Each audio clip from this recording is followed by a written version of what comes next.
Hello, everyone, and welcome to episode 51 of the Ask Historians podcast. So today we are finishing up, or wrapping up, or however other up you want to put it, our two-part series on Zimbabwe, which have been just absolutely excellent. And having maybe heard the episode that's coming, I can tell you we're going to finish out just as strong as we started. Over our extended break, we at the podcast were not idle, and in fact, the podcast now has a Patreon account that you can donate to at patreon.com/AskHistorians.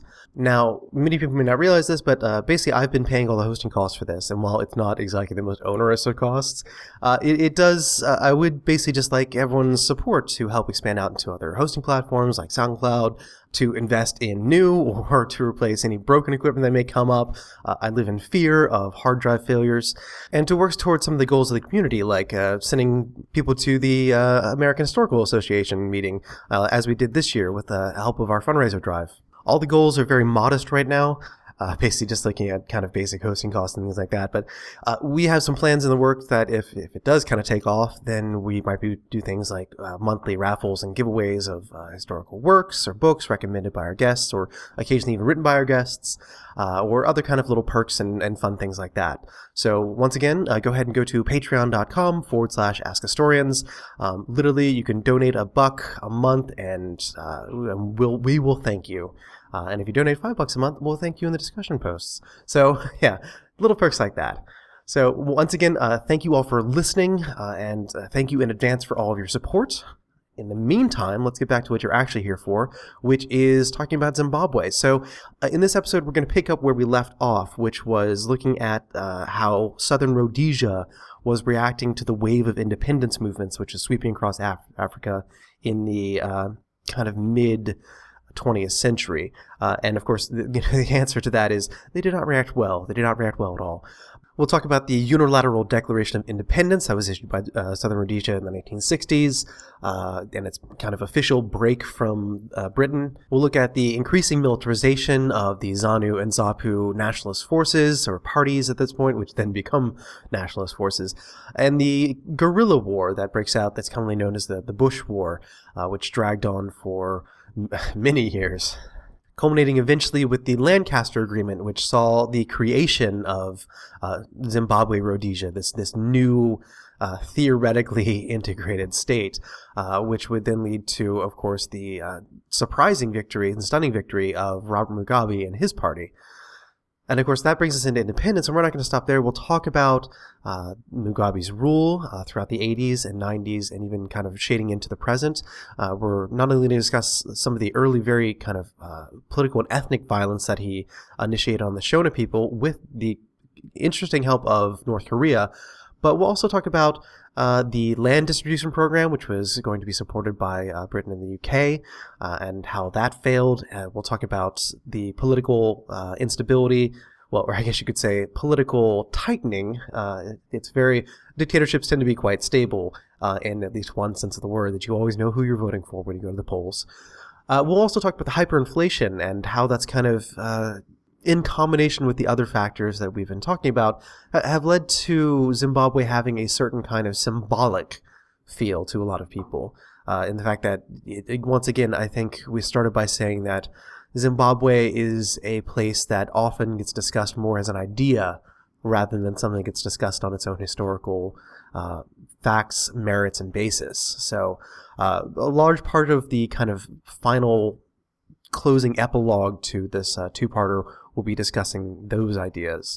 So I hope you enjoy it. I hope you've enjoyed the previous episode on Zimbabwe as well. You don't need to listen to that one to enjoy this one, but it probably would help. So, welcome to the Ask Historians podcast. So how did this wave of independence movements, or nations, these new African nations gaining independence in 1960, play into kind of the rise of African nationalism itself in Rhodesia at that time? In a significant way. I think perhaps before we just talk about the African nationalist movements themselves, we need to talk about the environment and the context they emerged out of in the late 1950s. The multiracial partnership I've been talking about, it wasn't a single unified political ideal. It was a spectrum, and at perhaps what we would call the most extreme sort of progressive liberal end of it, you get societies and organizations led by white liberals, such as the Capricorn Africa Society or the Interracial Association. And both of these groups, they count amongst them as members people like Garfield Todd, who becomes Prime Minister of Rhodesia in 1953, Hardwick Holderness, who was another quite famous Liberal MP. But also you see in these groups, you see people like Joshua Nkomo, who would lead the African nationalist struggle until 1980, and was the only African comparable to Mugabe in terms of popular support. But you also see a multitude of other African elites who would become militant nationalist leaders later on. You know, there's Nathan Shamuyarira, Leopold Takawira, Mike Hove, Stanley Samkanje, Lawrence Vamba, Jasper Savuna, and so on and so forth. And the Capricorn Africa Society is particularly interesting because it was founded by David Stirling, who was the man behind the British SAS. And bluntly put, the Capricorn Africa Society, its slogan was equal rights for all civilized men. So no not agenda. Women. No agenda. Yeah. No women, notably, only men at this point. And it's an attempt to essentially, it was designed to try and tempt the emerging, like, older, educated, wealthy middle class of African men into supporting racial partnership instead of working outside of the white political structures.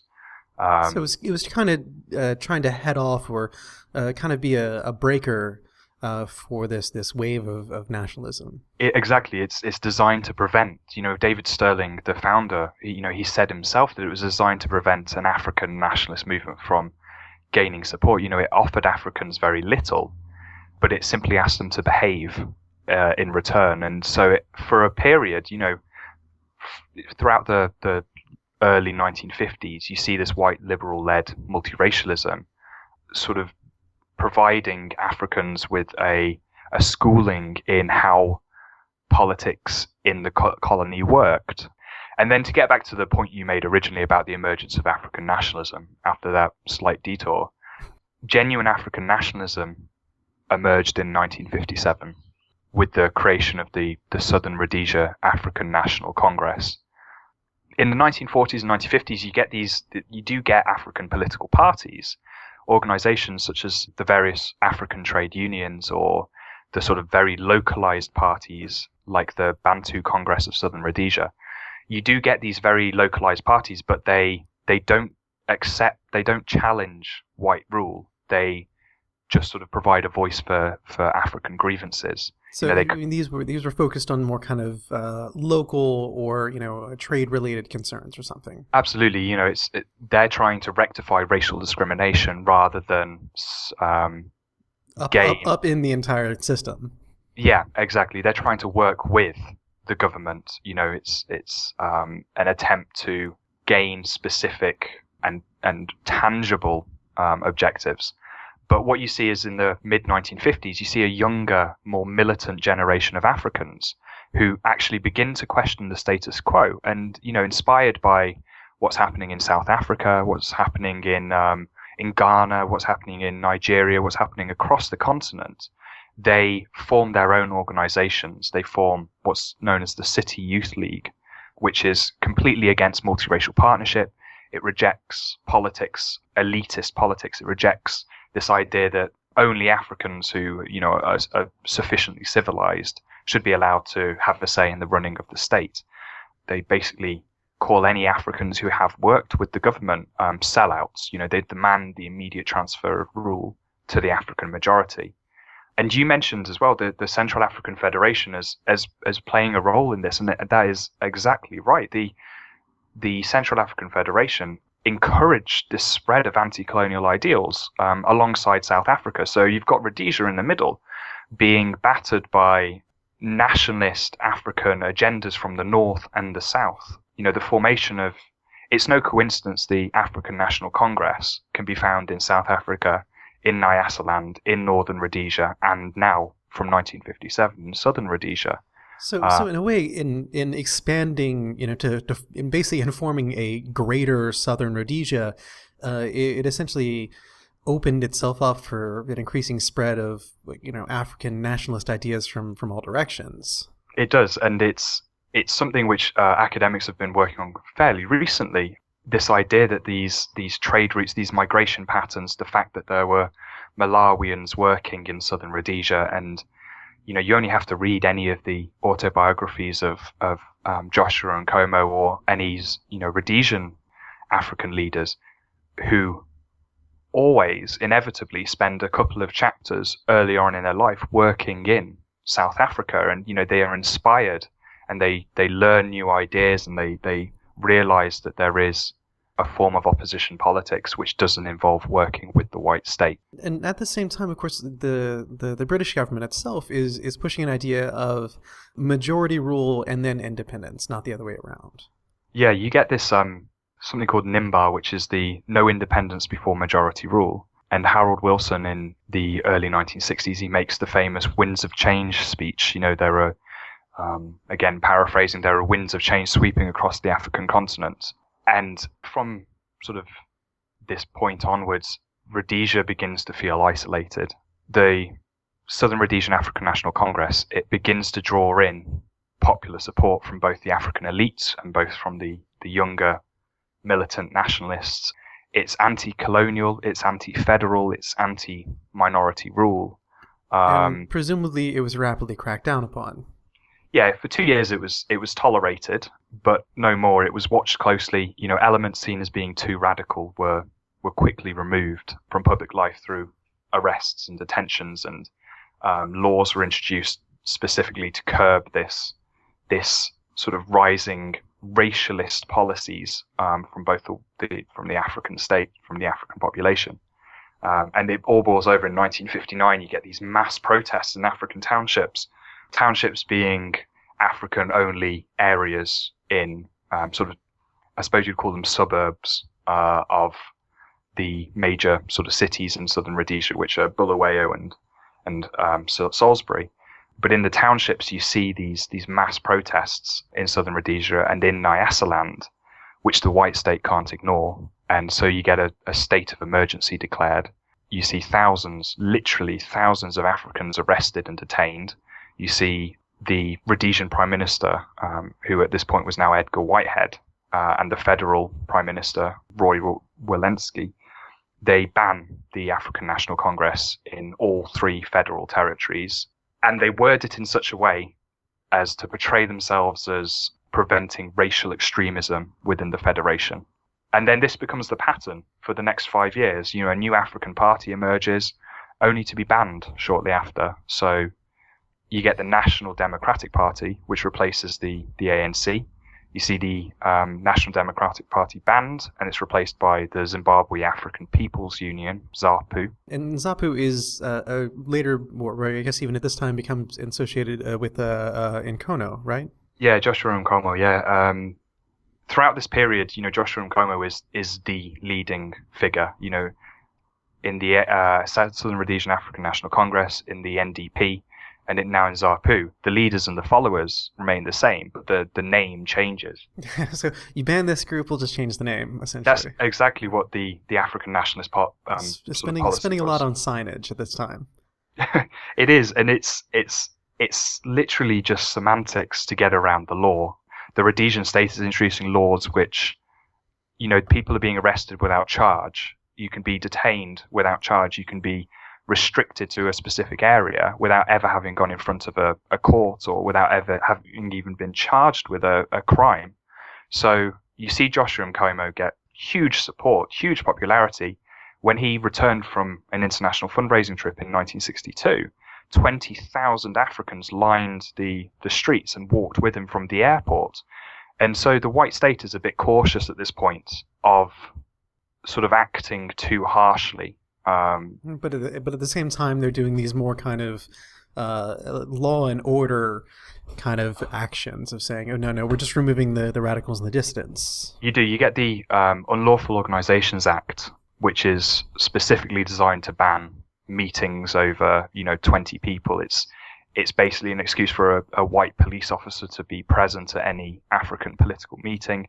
It requires African politics to African political parties to register in advance if they're going to have a protest or a rally.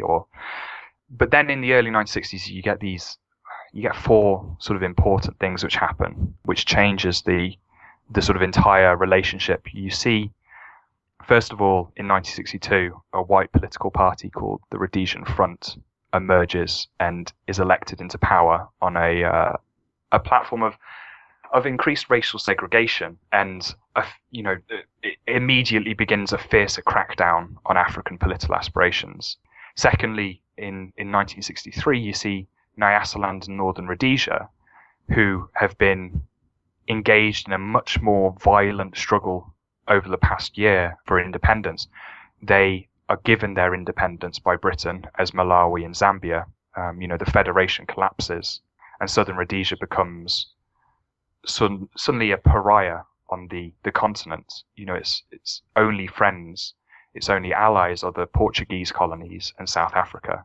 Between 1957 and 1964, if you look at a map of Africa, the number of European colonies rapidly disintegrates from dozens to literally a handful.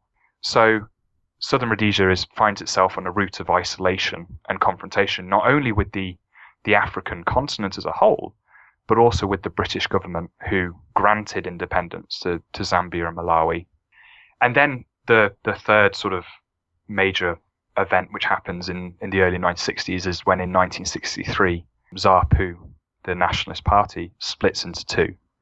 And it does so for a variety of reasons, sort of including role of violence in resisting the white state, disagreements over Joshua Nkomo's absent leadership, but also a growing division between the older and the younger generations. So we get a new party splitting off from ZAPU, and this is the group that would later become associated with Mugabe, correct? Yeah, this is the Zimbabwe African National Union, ZANU. At the time, it's under Reverend Ndabangi Sidholi, and Robert Mugabe is the Secretary General. Yeah. Now, of course, later these two groups, the ZAPU and ZANU, would later become kind of associated with the different ethnic groups in Zimbabwe, with ZAPU associated with the Ndebele and ZANU associated with the larger Shona groups. Was this true at the time as well? No, you don't see these ethnic tensions in the early 1960s. It's more of a result of how the war plays out, and that's something we'll touch upon as we talk about the liberation struggle. But the ethnic tensions, they did exist, but they weren't as prominent as they would become.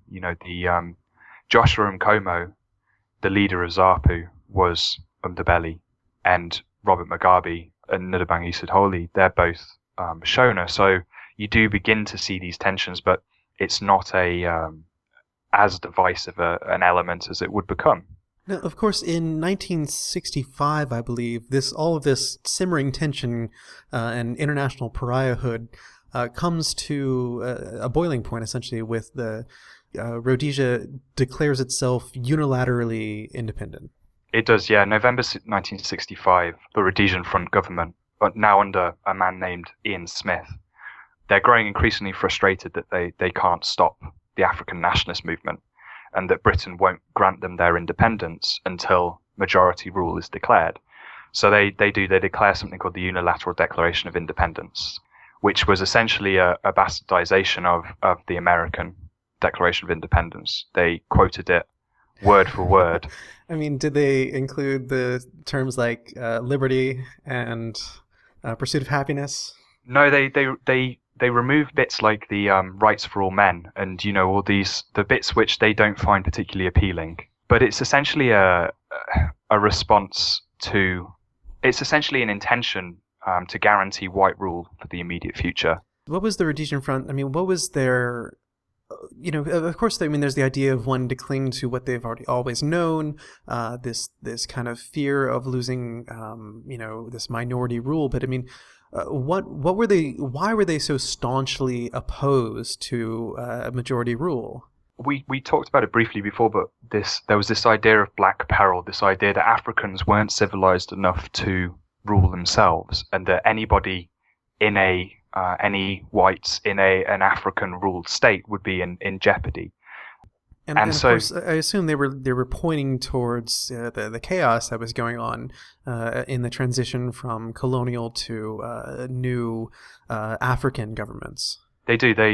all the newspapers, the Rhodesian Herald, which is the sort of primary newspaper in Rhodesia at the time, uses sort of rhetoric regarding the Congo in particular, and the Congo crisis, which saw white Congolese brutally, women, children, men, executed just for being white. So they use this fear to drive increasing racial sort of divisions within the Rhodesian society, and to justify why they believe Britain has no right to insist on majority rule. It's a difficult situation for Britain, because they have an obligation to the African majority as well as the white settler population. And to go back to UDI, you see this sort of immediate response from the international community to UDI as they see it as being entirely unacceptable. The UN in 1966 and 1968, the UN Security Council imposes economic sanctions which bans all trade with Rhodesia. And that was a fairly, I mean, we take that as kind of commonplace, but that was a fairly radical action of the UN at the time, correct? It was one of the first instances where a sort of international sanction was imposed, and all British investment was banned. Any sort of shared currency or use of any trade in arms was all banned as well. And it was believed that sanctions would be enough to cripple Southern Rhodesia and force Ian Smith to the negotiating table with ZANU and ZAPU. But clearly did not. But I mean, Rhodesia at this time still had economic connections with South Africa and what is now Namibia, which is under control of South Africa at the time, and the Portuguese or former Portuguese colonies at this point on either side. Correct? Yeah, it was. Sanctions didn't have the effect, the intended effect, because many nations continue to trade with Rhodesia, not just on the African continent, but worldwide. The USA in particular has been criticized for purchasing. It remained the largest purchaser of chrome from the rebel colony throughout the sanction period. But it's not just the USA, France, Belgium, Italy, Greece, Brazil, West Germany, the Soviet Union, Germany, Japan, France, and the Netherlands all either purchase or sell produce to the Rhodesians. So, I mean, in a shocking twist of history, UN sanctions were not particularly effective. No, it's. But you're also right in the Portuguese, colonies and apartheid South Africa provide routes for Rhodesian exports to be legally sort of. I say legally, but in a very vague sort of sense. Yeah. It provides it's kind of a gray market goods, It does. In 1969, the UN Sanctions Committee reported that over $100 million of Rhodesian exports were unaccounted for, and essentially what you see is 95% of Rhodesia's agricultural or mineral exports are going through Portuguese Mozambique or apartheid South Africa. Now, significantly very shortly after the UDI, what is now known as the Bush War breaks out. So, I mean, what was the trigger that turned basically these kind of political tensions and social tensions into outright conflict, military conflict? Well, from sort of 1963, with the split of ZANU and ZAPU, the African leaders realized that the Rhodesian front is not going to willingly hand over political power. So they begin organizing and training for a military campaign. They send a few groups of soldiers abroad to the two main communist nations at the time. Soviet Union supports ZAPU and China supports ZANU. And they form military wings for both parties. Bear with me because the abbreviations sort of begin to pile up here. But ZANU forms the Zimbabwe African National Liberation Army, known as ZANLA, and the Zimbabwe and ZAPU forms the Zimbabwe People's Revolutionary Army, known as ZIPRA. So ZANU is continuing with its with its in theme, and It ZAPU's does. continue with its P theme. Yeah, one's the National Liberation Army, one's the People's Revolutionary Army. So yeah, I'll try and keep this as clear as I can. But yeah, you're right. In April 1966, the war against the white state was officially sort of begun. And was there kind of a triggering event? One thing that can be looked at and says, here is where it started. Yeah, there was a battle at a place called Sonoya where 7 Zanla guerrillas clashed with the British South Africa Police, which is the British South Africa Police is the official name for the Rhodesian police at the time. And the battle, police force at this point was pretty much all white, correct? Yeah, it's. Because I bring that up because in doing my research for this, it was always kind of stressed that the Rhodesian army was, if not, what would you say, integrated, it at least had significant numbers of African soldiers in it, but the police force itself was much more white. Yeah, if I'm reading that correctly. Yeah, it's essentially the Rhodesian the security forces were divided into regular troops and reservists, and the same applied to the Rhodesian police. So the Rhodesian police, you have 8,000 regular police and then 35,000 reservists. Now the reservists were predominantly white. 20,000 out of that 35,000 were white. The regular police were predominantly African, were predominantly black, with white officers. So what you're seeing in sort of the mid 1960s is in contrast to the Rhodesian military. The Rhodesian police are incredibly localized. The African police, the Africans could only rise to the rank of sergeant. They couldn't rise above that rank in the police force. But they worked within their local areas. They know the people. They're traditionally the same sort of ethnic groups. And at Sonoya, this first major battle where the Zanla guerrillas clash with the South African police reservists, it's a mixture of the guerrillas are fighting a mixture of African police officers with white commanding officers. So what makes this clash the kind of the official declaration of this war? So Sonoya was the first battle between the white state and an African resistance since 1897. Today when you hear ZANU talk about the liberation struggle, they will point at Sonoya as being the first sort of indication of the violence which was going to follow. I suppose, of course, that it's called the Bush War, I would guess, because this was primarily something that was fought in the bush, I guess you could say, or did we see kind of significant acts of violence in the cities as well? Because when I was doing my background research on this, I was thinking about a past episode we did on the Algerian Civil War of Independence, where there was kind of a lot of bombings and conflict within cities as well. But how did the conflict play out in Rhodesia? Between sort of 1966, when the first battles occur, up until about 1972. You would be hard pushed to call it a war. The violence escalates, but it's in favor of the state. The guerrillas at this time waged large-scale sort of pitched battles, which the state, with its air superiority and better weaponry and training,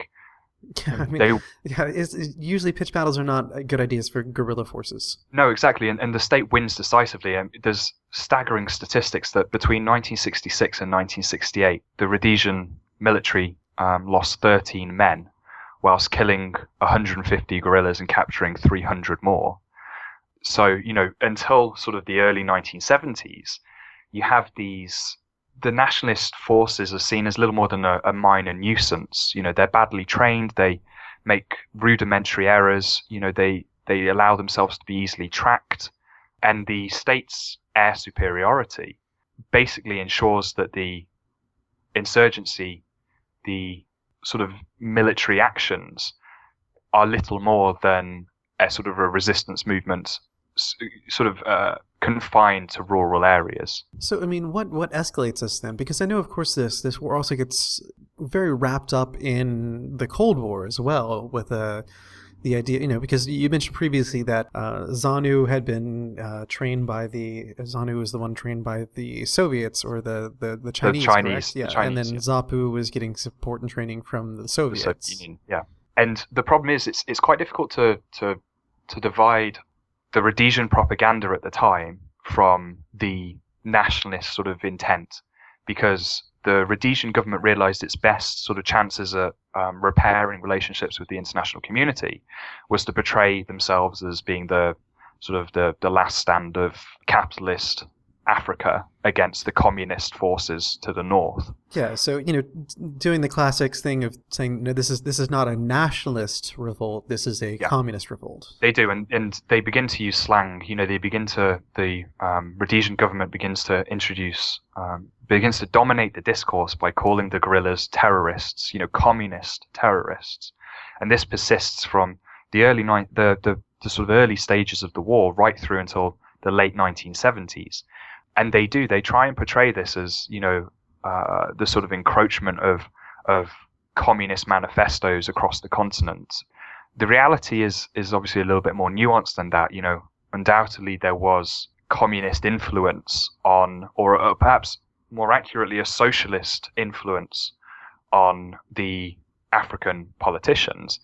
But largely speaking, the motivations for Africans to take up arms against the white state was one of grievances against the state itself, rather than some ideological, large-scale international battle being played out. Yeah, they may have wanted to set up a socialist government, but they wanted primarily the ability to set up a government.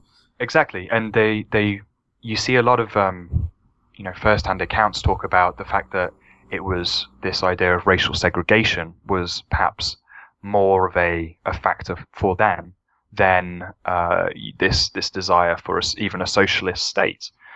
However, what you do see is in the early 1970s, after years of the nationalist forces being unable to make any real sort of impact, you see a change of tactics, and this is where this idea of perhaps their associations with the USSR and with China begins to play a part, and you see the adoption of Maoist policies. They switch from this being simply a military conflict to the nationalist forces begin to regard this as a long war. They begin to focus on targeting the white state and its citizens. They essentially try and stretch the conflict over the whole country and make the white state work hard to control not just the guerrillas, but the African population. Fairly famously, or I guess you could say infamously, this is where a lot of the ideas of communist insurrections coming into white farmsteads and just massacring everyone in there. You do. You see the infiltrations by armed guerrillas, which begin to draw on local assistance, and they begin to hold political meetings to try and draw rural Africans into understanding why they should take up arms against the white state. So they hold things called pungwas, which are mandatory meetings. They try and force rural Africans to support their cause.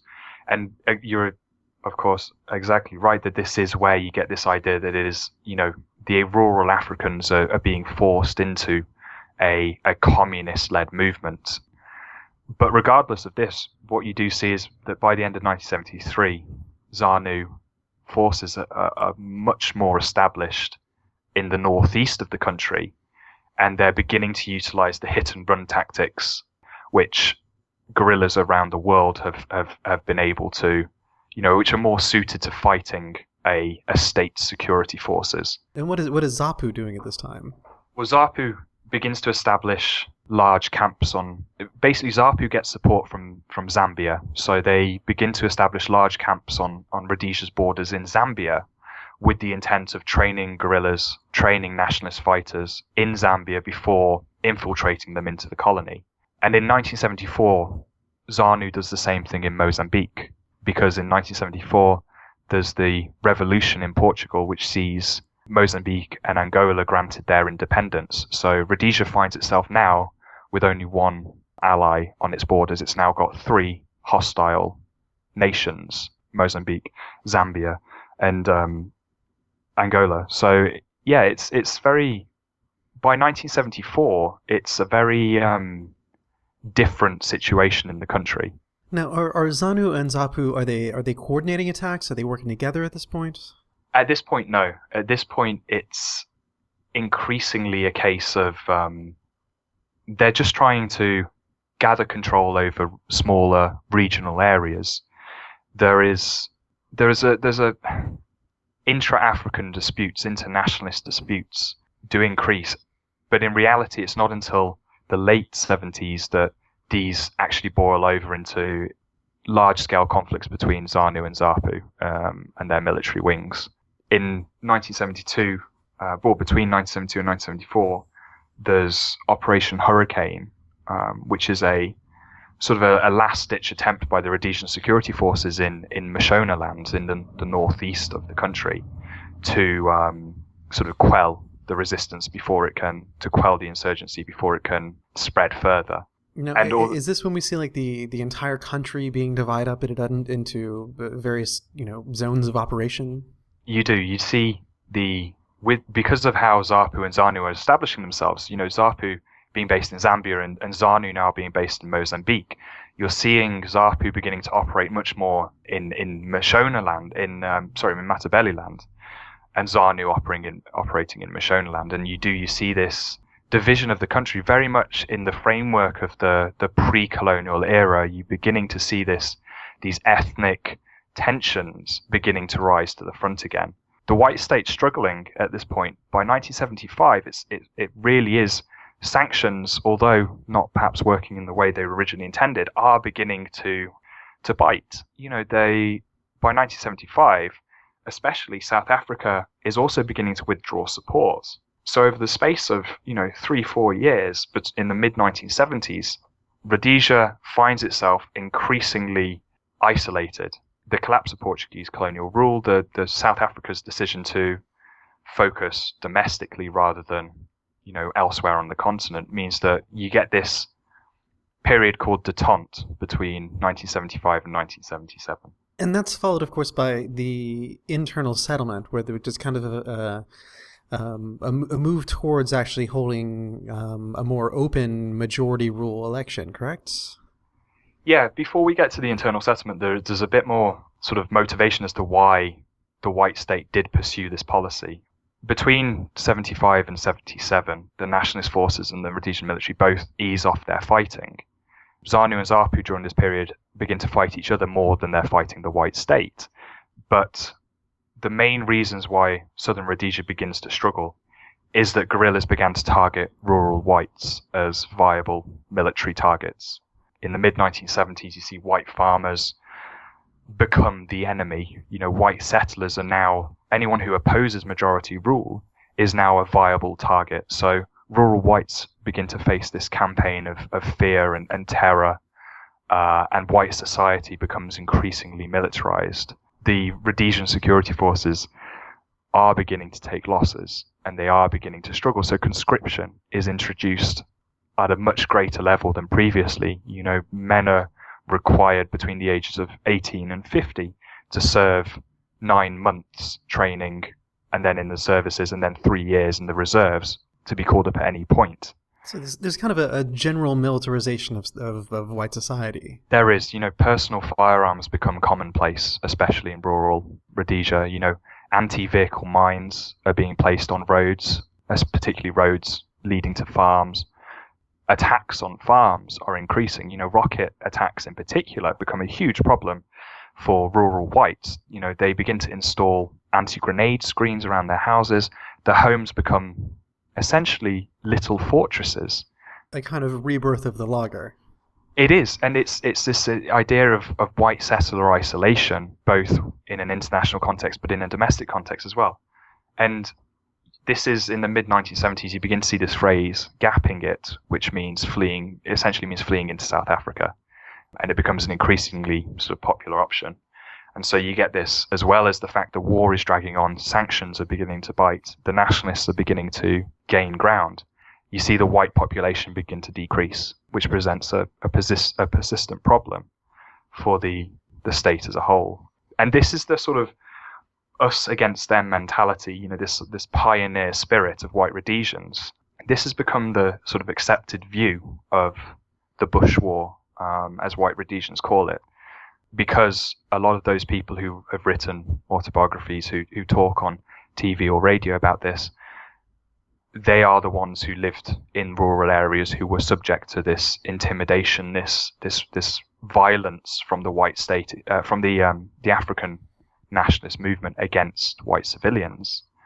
And I just quickly, just before we do go on to the internal settlement, I just want to point out that what is not told in this sort of popular perception of the Bush War is the violence that the African population faced as a whole. You know, unlike the white population, the rural African population was subject to violence from both the white state, but also the nationalist guerrillas. You know, 750,000 Africans were forcibly evicted from their homes and moved into protected villages, which is a optimistic term for what was essentially camps subjected to curfews, which lacked basic infrastructure, which had summary executions for breaking even the most menial laws.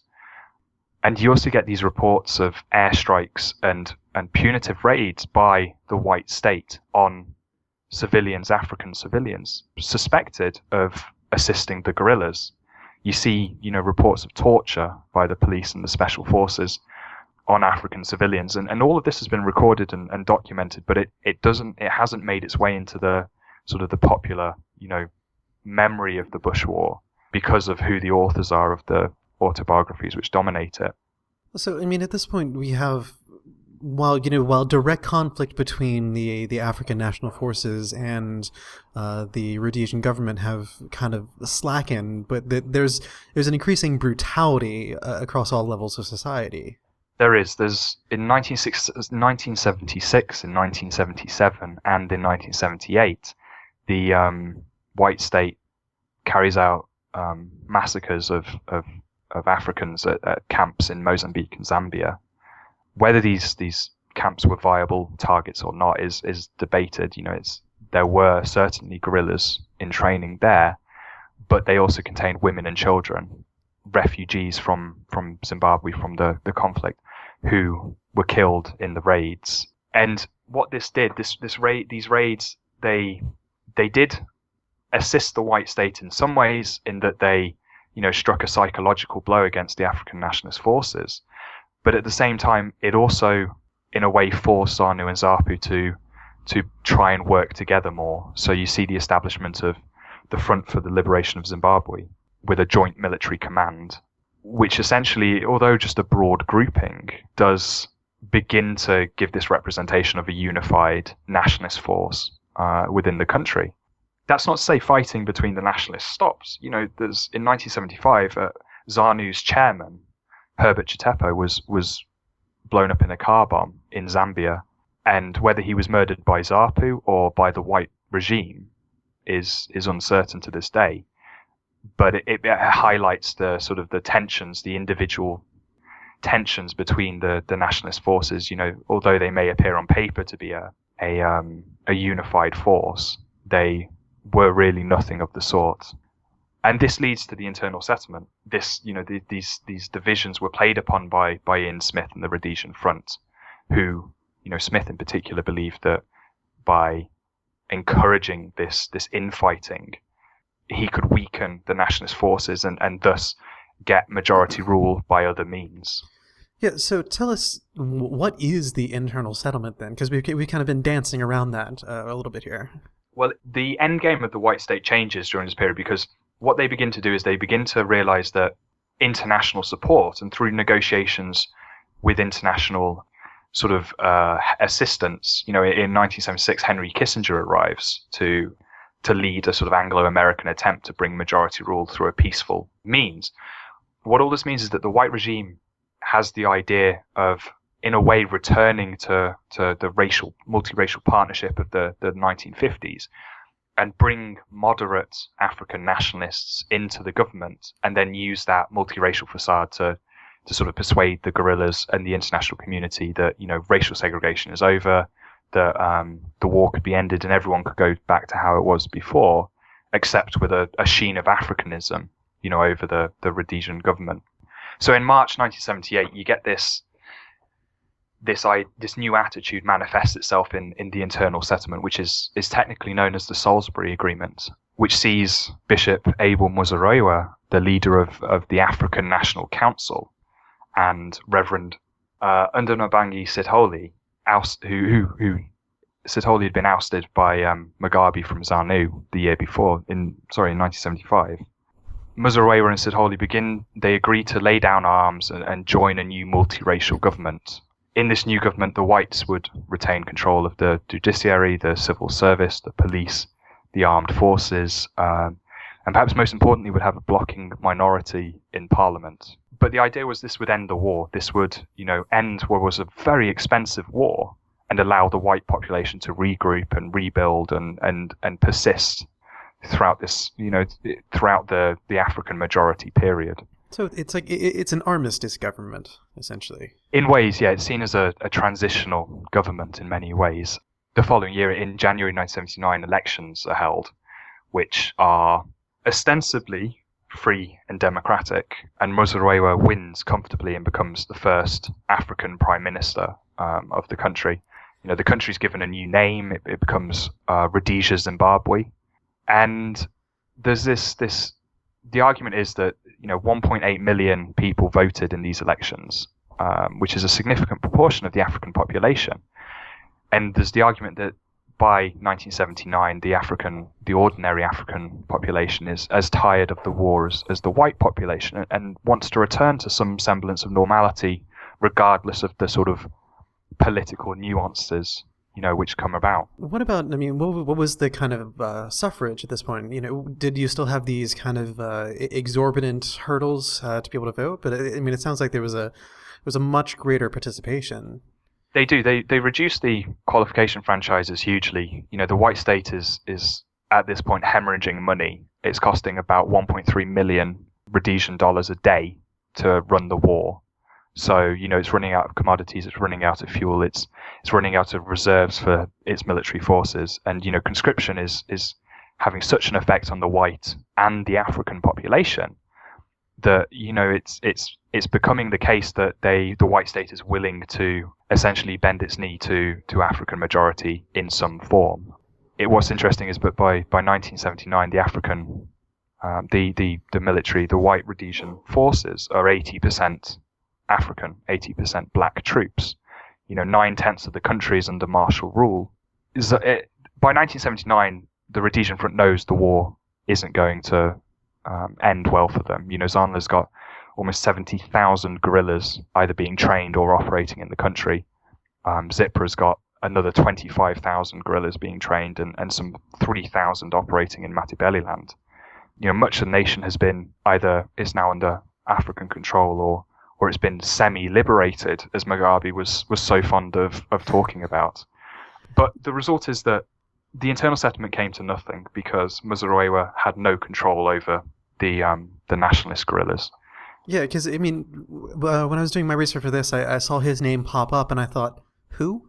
Yeah, well, Abel Muzorewa was an interesting character because he was first and foremost a reverend. He was a religious figure who dabbled in politics throughout the 1970s, the mid-1970s, and then he was encouraged to take up to fill the role of the moderate African, the one the whites could talk to and deal with and negotiate with. And so he forms an African National Congress, and he tries to get it recognized by the Organization of African Unity, which is essentially the UN for the African continent. And he tries to make it out that he is he's in overall control of ZANU and ZAPU, and that Mugabe and Nkomo both respond to him. The reality is he has very little control. He's despised by both Mugabe and Nkomo. He has control of what were known as the auxiliaries, which were essentially African militias who operated in the protected villages and elsewhere in the country, but he had very little control over. It's nothing compared to the units, the military wings of ZANU and ZAPU. No, and perhaps most importantly, Muzorewa has no international support, outside of the sort of the token gestures made to him by Britain and America. Yeah, so his government basically rapidly collapses like a poorly made flan. And that leads us into what's known as the Lancaster House Accords, right?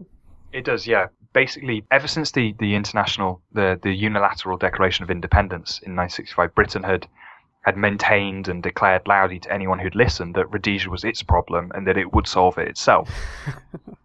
So in August 1979, you have it finally tries to do that.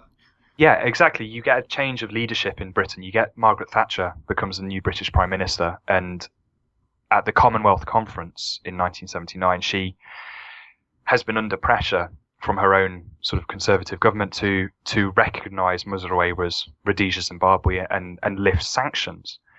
But the Organisation of African Unity, the UN, and the Commonwealth more broadly basically forced Thatcher to avoid going down such a road and instead force her to demand from Smith a genuine attempt at majority rule. So you get to, in September and December 1979, the Lancaster House Conference, which sees for the first time Ian Smith, Robert Mugabe, Joshua Nkomo, and Abel Muzorewa sit down and hammer out an agreement called the Zimbabwe Independence Constitution. Yeah, and what are the terms of this constitution then?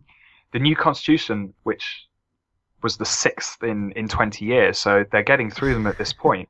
It guarantees 20 white seats in Parliament for the next 10 years. It basically ensures a ceasefire between guerrillas and the state security forces, and it forces free and open elections for everyone. Everyone is eligible to vote, men and women.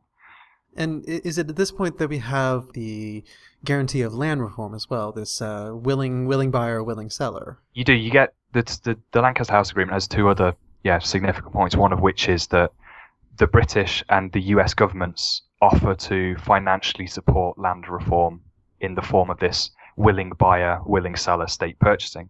Willing buyer, willing seller literally means that the state cannot force anybody to sell their farm. However, if they're willing to, the state gets first rights to purchase it at market price. And this would have, we'll talk about this more in the sort of the post-independence period, but it does have a lasting legacy. But the Lancaster House Agreement does something else as well, which is immediately noticeable, is that it explicitly forbids the use of force or intimidation for political ends, particularly during campaigning.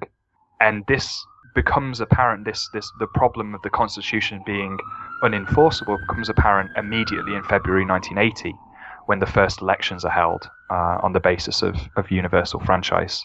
British troops and British police are drafted in from overseas to basically oversee and make sure that nothing is untoward. And many British and American observers, they are happy to say that the elections were free and fair. However, the presence of such a huge number of ZANU and ZAPU guerrillas in the nation, it is incredibly likely that did have an impact on how the election turned out.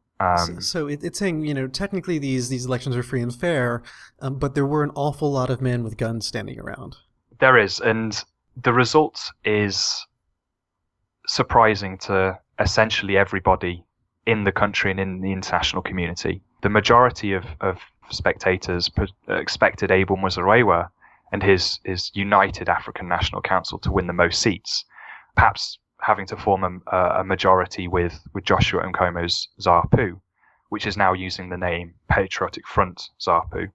However, the actual result of the election is that Mugabe and he's renamed his party as well, so it's now ZANU PF, ZANU Patriotic Front. So there's a lot of patriotism going around.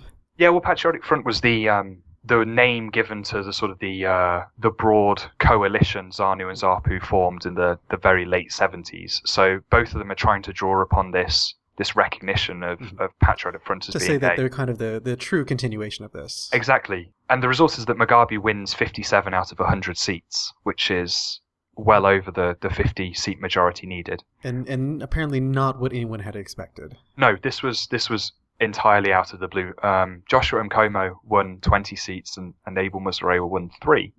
So the Rhodesian Front, who essentially are contesting the 20 white seats by themselves, retain control of all 20 seats. So now, in April 1980, Robert Mugabe is sworn in as the new Prime Minister, and another ZANU leader, Canon Banana, is appointed as president, which is essentially a symbolic position.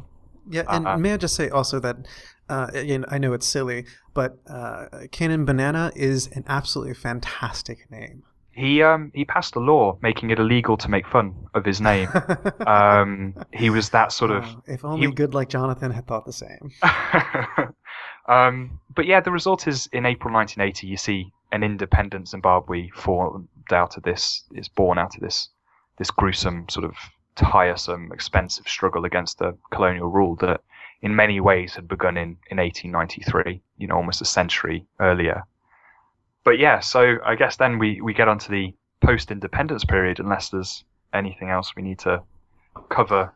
Well, actually, so, I mean, this brings about, of course, the end of white rule. And before we go into talking about kind of the post-independence period, I just want to kind of go back because it seems that there's a lot of mythologization and kind of rose-tinted glasses when looking back upon the period of white rule, particularly for white Rhodesians, probably less so for black Rhodesians at the time. But it seems like it's held up as this kind of this incredibly rich and high functioning society where all the men were very manly and basically woke up in the morning, had a light breakfast, played a cricket match, and then had tea and went to bed, and magically everything got done. What was white Rhodesian society really like?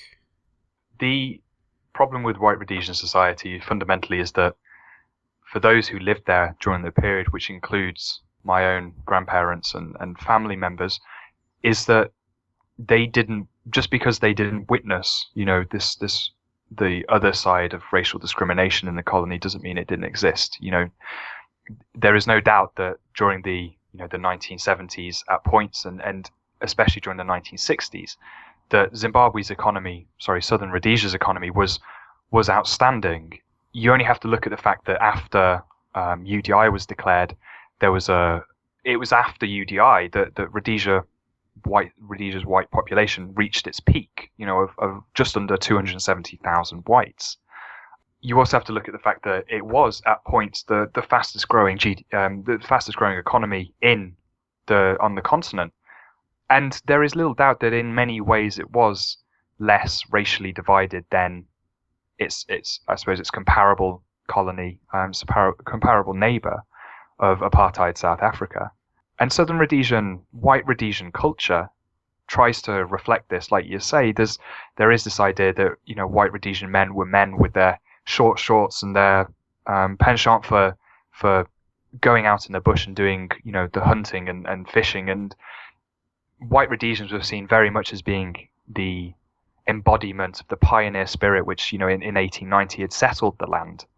I think the reality is that in many ways, the majority of the white Rhodesian population were fairly recent emigrants from Britain who had grown sort of despondent with rationing in the post-World War II era, who were looking for somewhere sunnier. So leaving the bombed out, rain-drenched streets of post-war London and going to the sunny veldt of Africa. Yeah, and the thing is as well is that white Rhodesia did have the divide between the British whites and the Afrikaners, and this is something which Southern Africa in general has seen over the last 50 years, over the last 100 years in particular, is that in many ways there was a divide within the white population, and a fundamental one at that. Afrikaners are perhaps more typically seen as being in many ways more respectful of the African population than the British were. The Afrikaners see themselves and saw themselves as being more African than the British. And the fact that Rhodesia and white Rhodesia's population was so passionate about, representing their Britishness. I talked about this after World War I and World War II, but they were so supportive of the British ideals. They were hyper-British. Yeah, after World War II, you see campaigns, propaganda being put out by the white government saying, we are the last proper British people in the world. We are more British than the British themselves. because we still hold to these ideals which socialist Britain of the 1950s has sort of abandoned. And it's right up until 1980 they celebrated Pioneer Day. They had memorials in every town to the pioneers. Cecil Rhodes is buried in the Matopos Hills. Their legacy, the white Rhodesian culture, persists today in many regards in post-independence Zimbabwe, but it wasn't the flawless utopia which it sometimes is portrayed to be. I want to circle back around to that in kind of our epilogue, but I mean there is one more thing I want to touch on before we kind of start moving this towards the end there, and that is, and I'm 100% going to mispronounce this, the Gukurahundi. Gukurahundi. That actually occurred in the post-independence period. Following Mugabe's sort of appointment to the premiership, one of his first sort of moves was to begin to politicize the military, the newly formed Zimbabwean military force. And he began this policy of political realignment. He promoted former ZANU troops who were loyal to ZANU PF and therefore loyal to Mugabe to reach higher ranks. And thus, as a result, you see anybody who fought against ZANU, which included Joshua Mkomo's ZAPU soldiers and guerrillas, you see them being questioned for their loyalty to the new state. ZANU and ZANU PF had a very firm one-state goal from a one-party state goal from a very early stage. So in the early 1980s, immediately after independence, you see this boiling over of tensions. You see this in February 1981, you see violence break out at the Entumbanane barracks near Bulawayo, where former ZIPRA guerrillas who support Joshua Mkomo fought those former guerrillas who supported Mugabe. And you see this increasing violence between the two groups. You see, Mugabe demotes Joshua Mkomo from his position as the Minister of Home Affairs, and then he places charges against Mkomo, charges of treason, charges of that ZAPU and Mkomo were plotting to overthrow the government. And you see this famous quote by Mugabe that ZAPU and its leader, Mkomo, were like a cobra in a house. The only way to deal effectively with a snake is to strike and destroy its head. And so in 1983, Joshua Mkomo and other ZAPU leaders are expelled from the government of national unity, and they flee the country in fear for their lives. And now what happens is that you see in sort of support of Mkomo, you see a very small number of former ZIPRA guerrillas begin to wage a military campaign against the state. And we're literally talking here about maybe 200 to 400 people. And what they do is they begin to target military bases. They begin to try and start a campaign of dissidents in the region. And the result is that this mayhem in Matabeleland, perhaps in some ways encouraged by South Africa, who is looking to destabilize this new hostile nation. Yeah, still apartheid out South Africa at this point. It is. During the 1980s, yeah, South Africa was still very influential in the region. But the result is that in 1983, Mugabe sends in a North Korean trained military group, the infamous 5th Brigade. And the mission of these 3,000 soldiers was to be the putting down of these dissidents.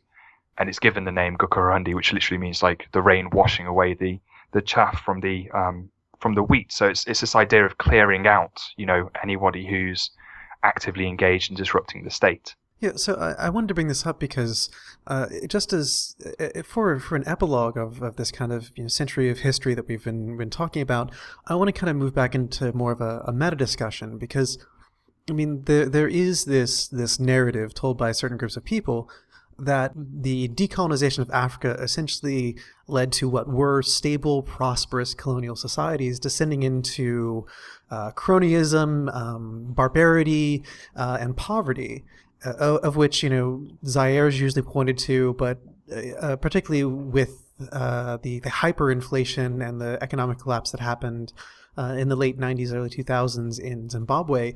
Zimbabwe is very increasingly pointed to as emblematic of this problem. And of course, Mugabe, this point here, kind of sweeping aside his political rivals in the ZANU, it seems like that would be a turning point to kind of be emblematic of this kind of crony dictatorship that would be set up later. So, to just kind of close out with a very simple question, how true is this narrative? Zimbabwe went through a traumatic period in the early 1980s. To sort of touch upon the Gukurahundi again, it boiled down to as a political and ethnic massacre. It was a genocide. Within the first 6 weeks of the 5th Brigade being in Matabeleland, they killed 2,000 civilians. By the time they began to scale back operations in late 1984, they killed between 7,000 to 10,000 civilians. The final figures is that between 20 and 80,000 Umdebele were killed by the 5th Brigade by 1988. And this is indicative of the sort of problems which a newly born nation faces when they have struggled for independence through violent military means.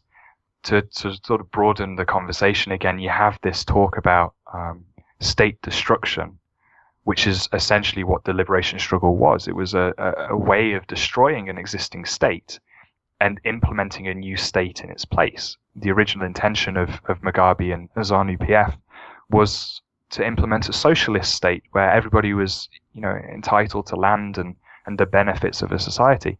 But the problem is when you have competing African groups who are seeking the same thing in many ways, who are seeking power, it becomes a problem.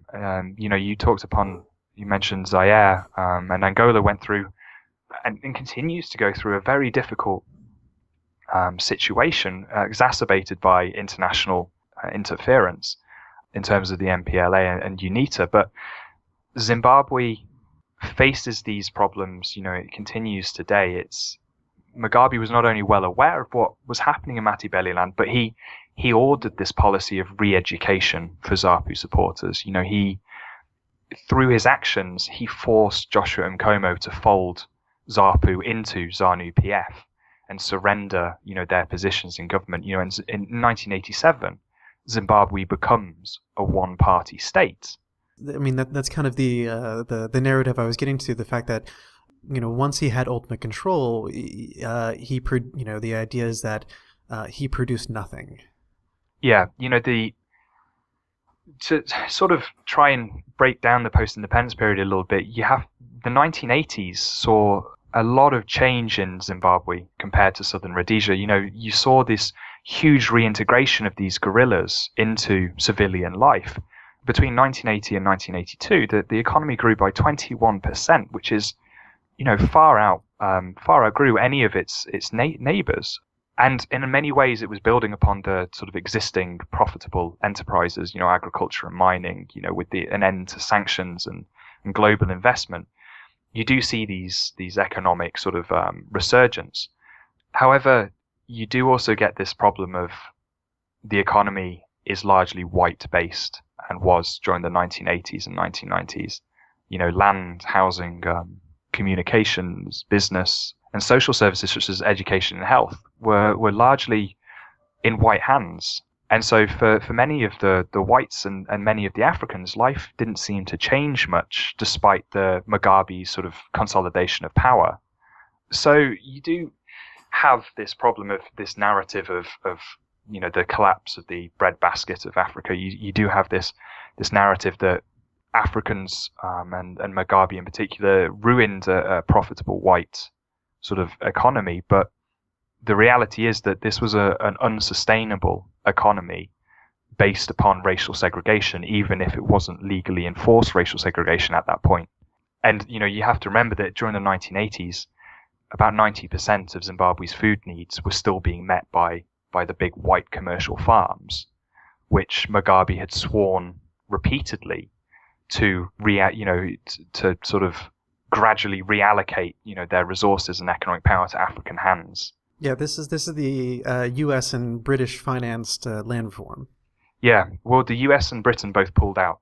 the US in particular has been criticized because although Britain provided about 65 million US dollars, the US provided nothing to support this policy. Moral support, I'm sure. Yeah, but economically speaking, this if we were to go through with the willing buyer, willing seller process, it would have cost about 2.5 billion US dollars to complete. So, which is significantly less, or significantly more than 67 million.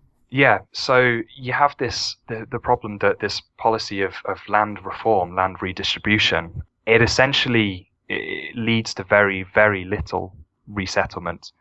The laws are passed. The Land Acquisition Act in 1985 was introduced, which was meant to sort of deal with this, but the state simply had no funds to follow through. Less than 3% of white-owned farmland,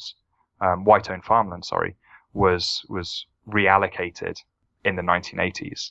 And this the 1980s was very difficult because there was it was a very positive sort of period for many people. The quality of life increased dramatically. In 1987, UNESCO, the United Nations Education and Scientific Coordination Organization, they commended Zimbabwe's education system for being revolutionary and inspiring.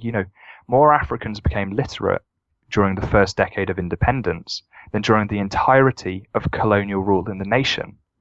But the problem is this is all short-lived stuff. 300 new healthcare clinics were constructed. Free universal medical care was implemented, as was a minimum wage. Life expectancy rate grew from 55 to 59 within 10 years. But the problem is that none of this made a significant impact without the fundamental changes needed to the white-owned economy and agriculture in particular. And I don't know how much detail you want me to go into about the economic growth during this period, but you do see this fundamental shift in how the economy and the population and society in 1980s led up to an inevitable collapse in the 1990s and in the 2000s. ZANU-PF becomes they during the 1980s they reinforced their one-party state sort of role. They introduce a Marxist-Leninist constitution. They establish a central committee and a Politburo.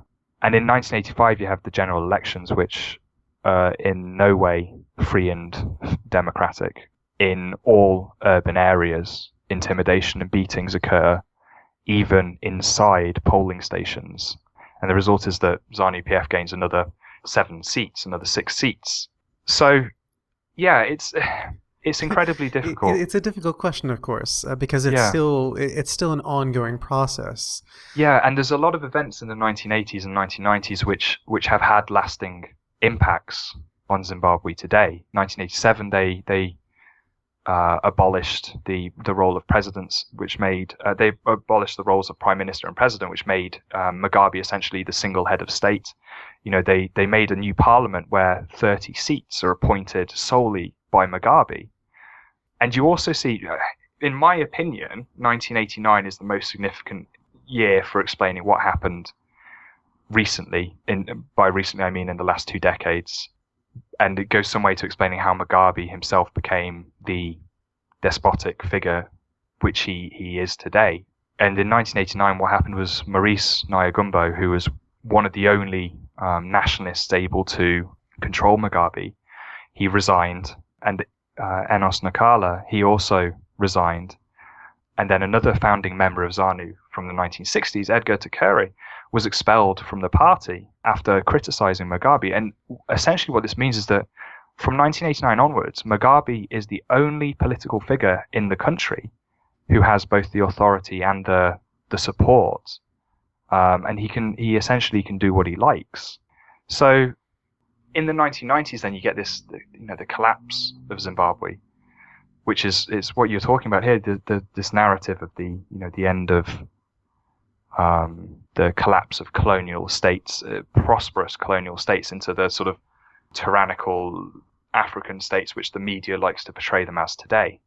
And so, you briefly mentioned it, but during this time as well, we see this much more rapid breakup of the vast majority of the land was still held in white hands.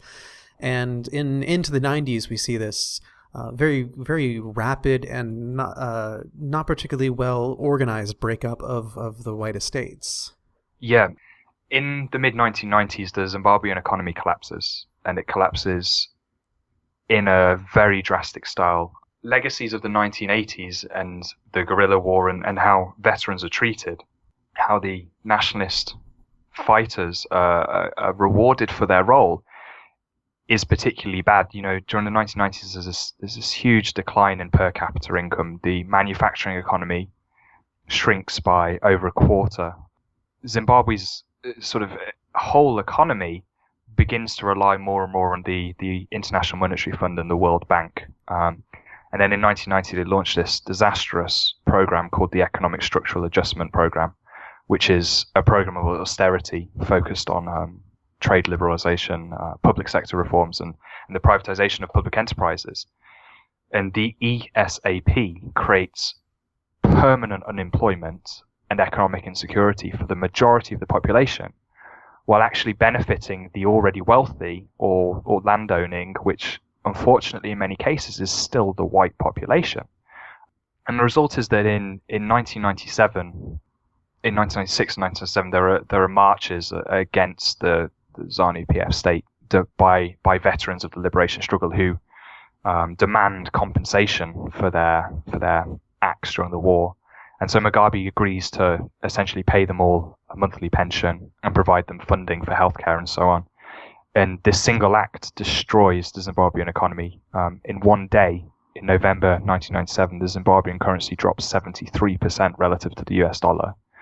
And at the same time, you see Zimbabwe send troops into the Democratic Republic of Congo, ostensibly to help the regime there from a civil war. But it actually is a chance for Mugabe to gain mineral rights over diamond reserves, and the Zimbabwean involvement costs $600 million US. So you have these massive sort of economic impacts which destroy the Zimbabwean economy and increase unemployment to unprecedented levels. 40% of the population is now unemployed, and of those who do have jobs, the majority of them are working in an informal economy, by which I mean they are selling produce on streets. They are working part-time for various different jobs as they arise. And so to sort of get back to your point, because of this economic problem, you see this all-out attack by Mugabe and ZANU-PF on the white commercial farmers. In February 2000, there's a referendum on a constitution which is defeated, and ZANU-PF is humiliated for the first time since their rise to power. And so in 2000, you see ZANU-PF bring this question of land redistribution to the fore in order to sort of mobilize popular opinion against the white population, who by now are predominantly supporting the Movement for Democratic Change, which is the main opposition party in the state. And you see this systematic campaign of land invasions begin across the country in the days after this referendum defeat in 2000. And what you get is an about-face policy from the state, who confirmed that it would no longer oppose land occupations, and they begin to actively encourage squatters, sort of colloquially known as war vets. The majority of them aren't in any shape of in any sense of the word war vets. They're often too young to have fought in the liberation struggle. They're simply sort of unemployed youths trying to take a chance to seize land for themselves. But they begin these violent land grabs, and you see the fast-track land reform program introduced, which sees white farmland occupied by war vets immediately allocated to Africans via a very complex sort of mixture of committees and politicians and groups. All of which I'm sure are completely transparent. Absolutely. It's the problem is, to give you an example, by 2015, Robert Mugabe and his family own 27 former white farms in the country. The process was chaotic, and it was so haphazard, and essentially farms were divided up by themselves, by the people invading them. And land which had been sort of listed for reclamation was supposed to be assigned on the basis of like size and need. And the reality was that the majority of it was given to ZANU-PF officials or politicians. ZANU-PF, in the space of 6 months in 2005, seized 39 farms for their Politburo. And the result is that there's massive unemployment. The unemployment in Zimbabwe is inherently present. You can't get around it. And these farm reforms, these land reforms, these land invasions, see about 500,000 farm laborers and their families become unemployed. You see, livestock, the number of livestock killed by disease, infection, or malnutrition increases by 450% in 5 years. You see farm machinery being sold, without replacement. 20 to 30% of the farmland seized is still being used for commercial agriculture, but a much larger proportion is now being sort of subsistence farmed by those who claim the land themselves. And the result is that the Zimbabwean agricultural economy collapses further during the mid-2000s, combined with a multitude of other factors as well. But essentially by 2002, unemployment hit 84%, which is the highest rate in Africa. So to put an epilogue on our epilogue, later on, of course, this would spark, further political opposition and eventually result in what is now kind of a power-sharing government. So to kind of put a neat bow on this, we've just covered, several centuries, but particularly 100 years since the 1890s up until, 100 plus years up until almost pretty much the present day. What can we learn when we look back on the history of Rhodesia and Zimbabwe that can kind of tell us about the greater colonial experience? I think Zimbabwe's and southern Rhodesia, I think it's the example perhaps of what happens when a entrenched white settler state decides that they want to hold on to their political power by all means. And I think the fact that in a broader context, that Zimbabwe southern Rhodesia was one of the last colonial states in Africa, and that it is still one of the youngest countries in Africa today. I think it shows how it is irresponsible and perhaps more importantly, it's wrong to try and see Zimbabwe as simply a continuation of a much older country. You have to, when talking about decolonization in Africa more broadly, you have to remember that a lot of these countries have not only been through turbulent sort of civil wars, essentially, in terms of liberation struggles, but they're still trying to find a political system which works for them. And more importantly, trying to rectify, racially discriminatory economic policies, the legacies of which are still dominating their ability to grow, their ability to control their own sort of futures. And I think as well, it's important to remember that important to consider that Robert Mugabe is and still maintains to this day a huge amount of popular support in the country, particularly in rural areas, despite the hyperinflation of the 2000s, when inflation reached some 231 million%. He still has this land reform is a very popular policy in Zimbabwe, and I think it should indicate as well that this problem of the future for the nation and the future of Africa more broadly depends upon generations. It depends upon new, younger generations with perhaps a more cosmopolitan, perhaps a more international education, realizing and acting and taking positions of power. Robert Mugabe is 92 now. So the next few years are going to see a sort of a succession, struggle which will determine Zimbabwe's future, and it's happening across the continent more broadly. Well, Josh, I want to thank you so much for speaking to us today and taking us through a very in-depth and very, educational look at Rhodesia and the present-day new state of Zimbabwe. Thank you for having me. And as always, thank you for listening, and thank you, of course, in advance for your generous contributions to help support the show through our Patreon account at patreon.com/AskHistorians. So one of the things I've always enjoyed about history is the fact that a lot of times we get these very oversimplified narratives of how things in the past work, or how things in the past influence the way things work today. And they work, but they work more in the principle of, fables or parables or, axioms or even, fairy tales, things that are not necessarily true, but they impart a lesson or a moral to the person telling them and also the person hearing them.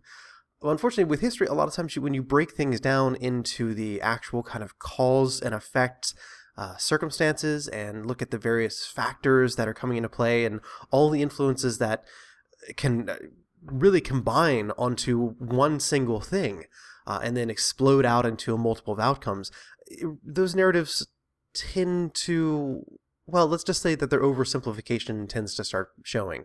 And I think that's a lot of what this podcast tries to do. And I think it's done it very well with this episode, or this two-parter on Zimbabwe. So I hope as you've been listening, you've been kind of thinking about the way that people have talked about Zimbabwe and maybe start to think about it in a slightly different way as a country with its own history. And as our guest pointed out, a new country, a country which is actually probably not much older than the people listening to this podcast right now. So I hope that this podcast has done what a good history lesson should do, which is open your eyes to a new understanding of the world and a new understanding maybe of the way you interact with it. So this is all the highfalutin language, so if you'll forgive me, I'm feeling kind of, I'm waxing highfalutin at the moment. But I hope you enjoyed the episode. It was excellent. I really think this one came together probably better than I think. Well, all right, I hate to pick favorites, but this is probably my favorite episode we've done so far. So, anyways, on to more practical things. So, if you like the podcast as much as I did, or possibly even slightly less than I did, feel free to rate and review us on iTunes. You can, go ahead and click that number 5-star and leave a comment about how much you enjoy the podcast. If you have any questions or comments, we have a discussion post that goes up with every single episode. That's going to be on the Ask Historians subreddit. That's reddit.com/r/AskHistorians. And we sticky those posts so you can see them right at the top of the sub there. And there'll be questions about the podcast or questions about the episode itself. I'll answer the former. Our guest, Professor Rhodes, will answer the latter. We're available to stream through our Libsyn page, which is askhistorians.libsyn.com. You can also find us on SoundCloud. We are, I don't know the actual URL to that one, sorry. You'll have to follow the discussion post link. And we're on YouTube as well under Ask Historians, so you can find past episodes there that we're kind of slowly putting up as we kind of break them down into little sections. And of course, we're available on any kind of streaming app you're using. I think a lot of people use Stitcher, but if we're not available on any of the apps that you're using to stream podcasts, please let me know. I'll get us on there. I've added us to a few, and in fact, a lot. So I think we should be everywhere now, possibly even under your bed right now. Go check. Coming up in 2 weeks, which will actually be Christmas Day, we will not be taking an extended break for that one. So right on the dot, on Christmas Day, we'll be releasing a very happy, fun for the family and everyone else episode. It will be on Jonestown, mass suicide that was carried out by the People's Temple members. So yes, a fun Christmassy episode. We'll be talking with Cordes Mellum about that one, who previously talked to us about another happy, fun incident in history, which was, of course, the China's Great Leap Forward.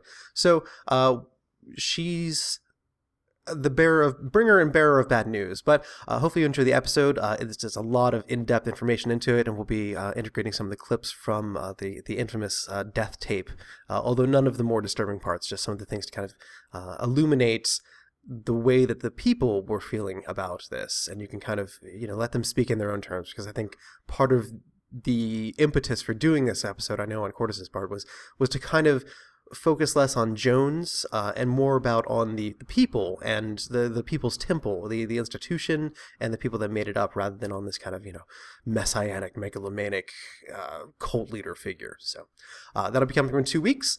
We will see you then. Until then, enjoy. You've been listening to the Ask Historians podcast. For more history like this, visit us at reddit.com/r/AskHistorians and ask over 100 historians and enthusiasts anything you wanted to know in history. Find us on Twitter as @AskHistorians and subscribe to the show on iTunes. Or visit askhistorians.libsyn.com. Thank you very much for listening, and join us next time on the Ask Historians podcast.